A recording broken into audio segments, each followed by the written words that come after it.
Qadrli dostlar, biz bugün Abdumrayillik Xalq 3. doktorxonasi alayida qo'llagan bir piyola choy suhbatimizga 3 qarindishimizni taklif qildik.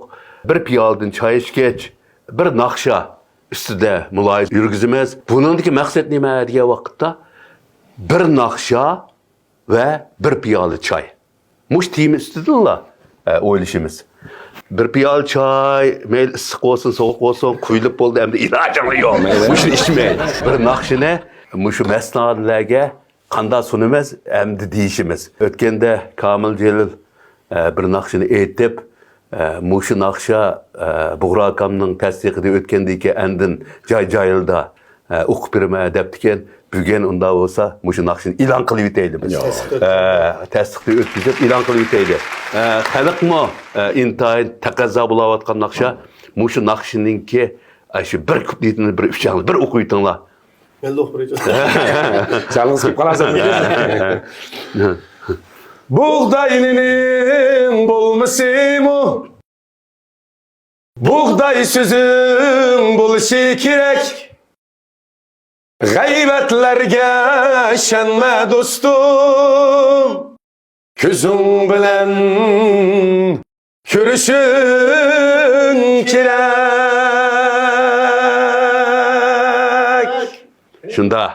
Şunda peyze g'aybatlarga har qanday do'stlarimiz ishonmasa kerak.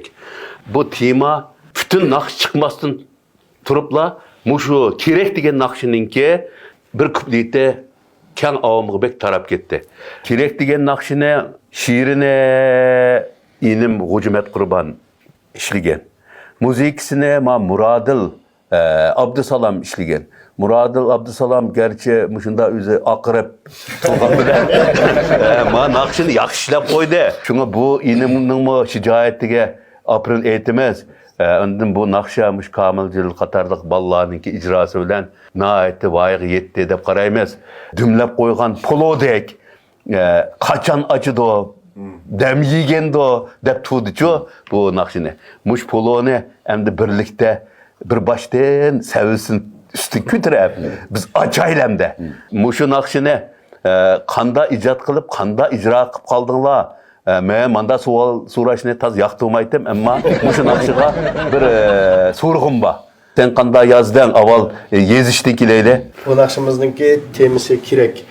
Biz buni sizga ma'lum, do'stlarimizga ma'lum. Shu Ipak yo'lida o'rindiq bo'lib qolmoqchi. Bu temini qanday tutding desangiz, buğdayning bo'lmasimi, buğday so'zing bo'lishi kerak. Bu bir maqol tamsilchi. Biz kichikimizdan boshlab anglab cho'ng bo'lgan. Cho'nglar bizga nasihat qilsa, boshqalarga tabassum bilan qara. Boshqalarga yordam qilolmasang bir tabassum qilib qo'y, yaxshi gap qilib qo'y deydigan bir ishlar bor. Shu temini, shu maqol tamsilni asos qilib, o'sha kerak degan naqshini men yozib chiqib, Mushu naqsh chiqqandan keyin nurg'un qarindoshlarimiz, do'stlarimiz bunun şiirini Muxtar Bug'ro yozibdi dedi. Menga mush inkas keldi-ku. Inkas kelgandan keyin ya, buni shu G'ujikam yozgan. Mening bir akam bor, mush G'ujikam yozgan deb turdim. Demak, mushu mening uslubimga yaqin yozgan o'xshaysan. Men faxrlandim. Sizga demegan bilan gel o'rganyapman. Aslında Murodilning o'zining aytishiga men mush tekstni sana yozdim adash. Sen mushuni ayt deb bergan. Keyin Murodilning muzikasini ishlab, Komil kamshikimizni qo'shib oldi. Rahmat. Bravo. Qayda ishidagi o'zi deb bersin. Bu naqsha endi 2022-yil oxirida deyman. Yechim vaqtida o'z do'stim yezib avatdim shuni sen ahon silib bizdan ijro qildi. Avatgandikilar men tunji ijodiyat qilishimda endi men ijodiyat bakmagan bundan bu. Kallam bolam şu tekst qarab şunda güzel bilinib, men şu axamamda kallam keldi. Keldi, ha. Yine mush Ipak yo'li oxirgi vaqtda siz bizga güzel olan bir fursatni berib kuchanimiz bir naqsh tayyorlanglar degandan keyin Komil mush naqshni biz sening chiqili. Deb şu fursatlarni şu Komil o'z do'stimning güzel ijro qilishi, uchimizdan tang ijro qilishi bilan xalq azroq olsun yaxshi ko'rdi, taqozo bo'ldi chiqishiga deb o'ylayman. Sen qanday qaytilding bu sapga? Bunun endi oldi bilan shu keng qusoqliq o'rgatgan ustoz sizga rahmat aytamiz. Amaliyotda odamga shaxsiyat yo'lida bir chiroyli naqshini bir odamga bermaydi. Endi bula İpek Yolu Sadası bula 6. qarada bu ikisi mening yanımda. Bu mening arzu yetekçim. Bu hem de devamlı bizden aksep işlerde müzik işlerde yetekçisi hem var, de ha. yetekçisi olab yanımızda turdu bu.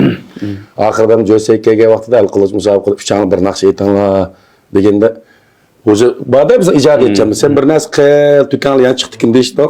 Anqish uni bunda shu kerak degan narsani aytaylik aka dedi. Bununla biz de yarım saatlik yığın içip karıştırıp eğitmeyimiz bu nakşine oldu. Ya olmaydı şok nakş eğitimiz. Deyişler talaş tartış oldu toxta. Şok nakşı mıncık eğitildi. Biz lirik nakşını eğitayle edip çıldırıp iki karşı bir avazla ucunu tutup biz muradını çıkımız. Eğittik. Eğitiş jarayonida en kızık yeri bu aslında bu nakrat yok. Bu buğdayla bu nasimu degen bu nakrat nakşının asli icadeti yok. Nakşınımız işlep şoyan çıkırış jarayonida oturupla bir-birimiz qarab turib tabiiylab kelib qolgan bir naqrat bu. Shunda biraz qataylik buningga dedi Hoji Murod deyishdi. Shu yerga qitilib qoldik. Mening mush asarni bir mukammal holatda patnis bilan ishga qo'llab sunayli degan yaxshi niyatim bor. Mening yaxshi niyatimni to'g'ri tushunishingni umid qilaman. Abdumrayillik xalq 3-doktorxonasi kang qo'saq bo'lishini, sog'lom bo'lishini, mehr muhabbatlik bo'lishini davomli bizga eskartib turdi. Bular oliy doktor. Mushu Naqshbandninki mush bir misrasi hozir xalqning yuragiga udul mushtakli tegdicho nima asarlardan jiroqdir do'stim. Ma jumla maqol tamsiliga kuch qo'shgan gap. Balkim buningdinmi yaxshi misralar va buningdinmi bu naqshning ichida chiroyli melodiya bor. Shunga qarindoshlarimizni taqazzo qilmay bugun mushu naqshini mastanlarga sunamiz. Rahmat.